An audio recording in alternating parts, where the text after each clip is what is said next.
दोस्तों, भगवान श्री कृष्ण ने महाभारत काल में ही कलयुग का विस्तार पूर्वक वर्णन कर दिया था।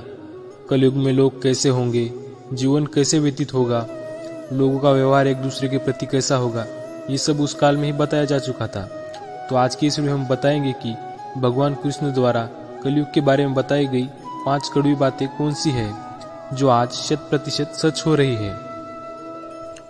महाभारत काल में पांचों पांडवों के मन में कलयुग के बारे में जानने की जिज्ञासा थी।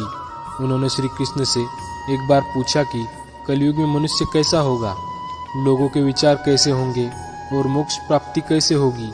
ये प्रश्न सुनकर श्री कृष्ण ने पांचों पांडवों को वन में जाने को कहा। साथ ही ये भी कहा कि तुम जो भी कुछ वहां देखो उसे मेरे पास आकर विस्तार से बताना।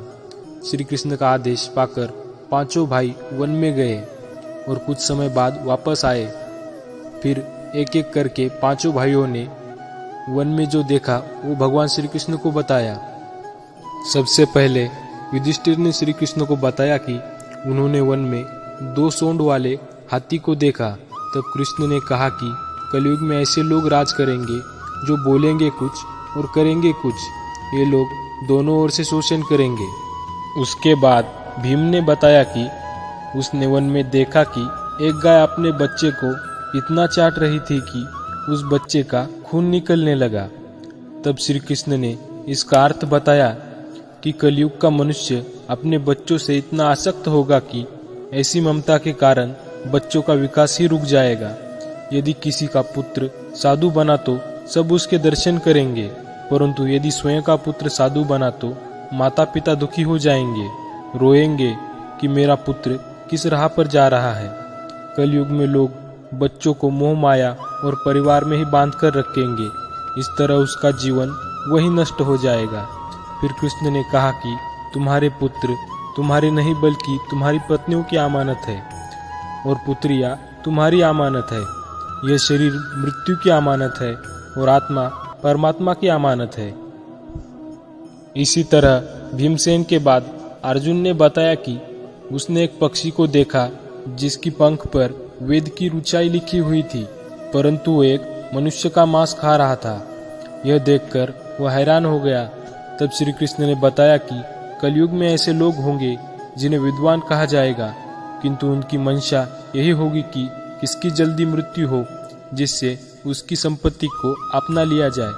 व्यक्ति का ओहदा चाहे कितना भी बड़ा क्यों ना हो, किंतु उसकी दृष्टि दूसरों की संपत्ति पर ही रहेगी। ऐसे लोग बहुत होंगे जो दूसरे के धन को छीनने को आतुर होंगे।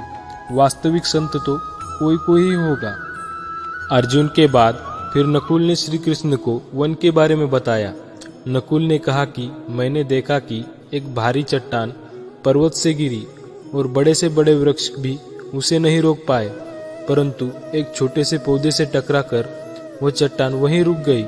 तब इसका अर्थ बताते हुए श्री कृष्ण ने कहा कि कलयुग में मनुष्य की बुद्धि क्षीण होगी, उसका जीवन पतन होगा और इस पतन को धन या सत्ता के वृक्ष रोकने में सक्षम नहीं होंगे, किंतु हरिनाम रूपी एक छोटे से पौधे से भी मनुष्य का जीवन पतित होने से रुक जाएगा।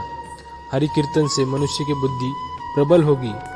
अपने चारों भाइयों की तरह ही सहदेव ने भी भगवान श्री कृष्ण से वन की बात बताई। सहदेव ने बताया कि उसने वन में अनेकों कुएं देखे, जिनमें से केवल बीच का कुआं खाली था जो कि सबसे गहरा था। श्री कृष्ण ने सहदेव का इसका अर्थ बताते हुए कहा कि कलयुग में धनी व्यक्ति अपने शौक के लिए पुत्री विवाह में, उत्सवों में बहुत धन खर्च करेंगे, परंतु यदि किसी भूखे को देखेंगे तो उसकी सहायता करने में किसी की कोई रुचि नहीं होगी। इंद्रियों की संतुष्टि, मदिरापान, मांस भक्षण और व्यसन में धन खर्च किया जाएगा। जो लोग ऐसी आदतों से दूर होंगे उन पर कलयुग का नहीं बल्कि परमात्मा का प्रभाव होगा। तो दोस्तों, यह है कलयुग के 5 कड़वे सत्य। आपको यह हमारा वीडियो कैसा लगा हमें नीचे कमेंट करके ज़रूर बताएं।